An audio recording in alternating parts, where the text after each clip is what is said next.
Elluri Srinivas alias lady Aghori రెండు తెలుగు రాష్ట్రాల్లో సనాతన ధర్మం పేరుతో గత 8 నెలలుగా హల్చల్ చేసింది.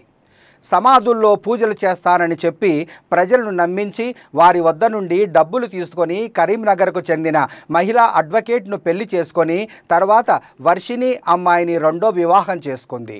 కట్ చేస్తే అనంతరం మోకిలా పోలీస్ స్టేషన్లో నమోదైన కేసులో ప్రస్తుతం చెంచలగూడ జైల్లో ఉండగానే కరీంనగర్ జిల్లా కొత్తపల్లి పిఎస్లో మరో రేప్ కేసు పెట్టారు.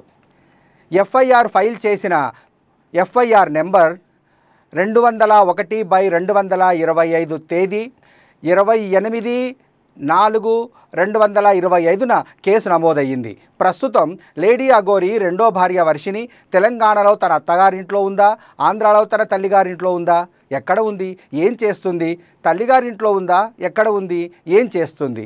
అఘోరి జైలు నుంచి బయటకు వచ్చిన తర్వాత వర్షిణి లేడీ అఘోరి కలుసుకుంటారా, ఎక్కడైనా ఆశ్రమం ఏర్పాటు చేస్తారా? వర్షిణి ప్లాన్ ఏంటి? అన్ని ప్రశ్నలకు కాలమే సమాధానం చెప్పాలి. Srinivas alias Aghori lady transgender, మగాడా కాదా అనే డౌట్ ఇప్పటికీ ఉంది. మగాడు కాకపోతే అమ్మాయిలను పెళ్లి చేసుకోవడం ఏంటనేది ప్రశ్న. శ్రీవర్షిని ముచ్చటగా 3 సార్లు పెళ్లి చేసుకున్నాడు. అంతకుముందే అఘోరికి వేరే యువతితో వివాహం జరిగింది.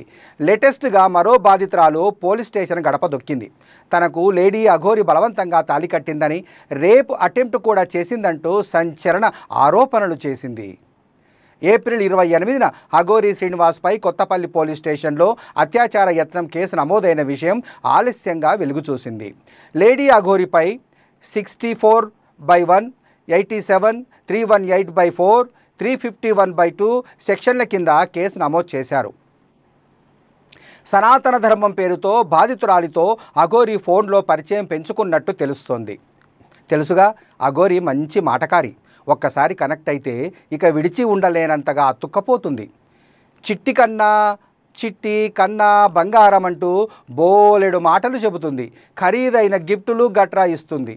పూర్తిగా తన ట్రాప్లో పడిందని కన్ఫామ్ చేసుకున్నాక ఇక ఐ లవ్ యూ చెప్పడం, నిన్ను విడిచి నేనుండలేనంటూ రొమాంటిక్గా మాట్లాడడం చేస్తుంది.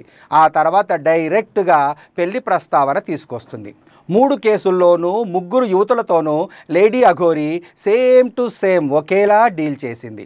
లేటెస్ట్ కేసులోనూ అలానే జరిగింది. ఆ బాధితురాల్ని బలవంతంగా కొండగట్టు ఆలయానికి తీసుకువెళ్ళి మెడలో తాళి కట్టిందట.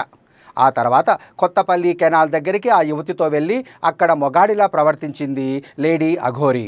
బాధితురాలి ప్రైవేట్ పార్ట్స్పై చేతులు వేసి అత్యాచార యత్నం చేయబోయిందంటూ పోలీసులకు ఫిర్యాదు చేసింది ఆ యువతి. అక్కడితో అయిపోలేదు లేడీ అఘోరి ఆగడాలు. బాధితురాలిని బెదిరించి 3 లక్షలు తన అకౌంట్కు ట్రాన్స్ఫర్ చేయించుకుందట. జరిగిన విషయాలన్నీ ఎవరికైనా చెబితే చంపేస్తానంటూ బెదిరించిందట.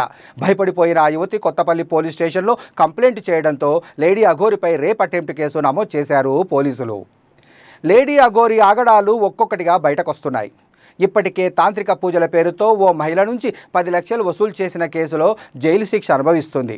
శ్రీవర్షిని కంటే ముందే తనను పెళ్లి చేసుకుందంటూ మొదటి భార్య రాధిక కేసు వేసింది. ఇప్పుడు లేటెస్ట్గా తన మెడలో తాళి కట్టిందని, రేప్ అటెంప్ట్ చేసిందని, 3 లక్షలు కాజేసిందంటూ మరో మహిళ ముందుకొచ్చింది. ఇప్పటికైతే 3 కేసులు అఘోరిపై నమోదయ్యాయి. ముందు ఇంకెంతమంది బాధితులు బయటకొస్తారో చూడాలి. పాపం శ్రీవర్షిని సనాతనము ధర్మము అంటూ అఘోరి వలకు చిక్కింది. ఇప్పుడు వదలలేక ఉండలేక తెగ ఇదైపోతున్నట్టుంది. లేడీ అఘోరి మాటలు అట్లుంటాయి మరి. ఆడదానిగా మారిన మొగాడి బుద్ధులు శ్రీనివాసును ఇంకా వదిలిపెట్టినట్టు లేవు. ఎటో పోతుంది వర్షిణి జీవితం అనుకున్నారంతా.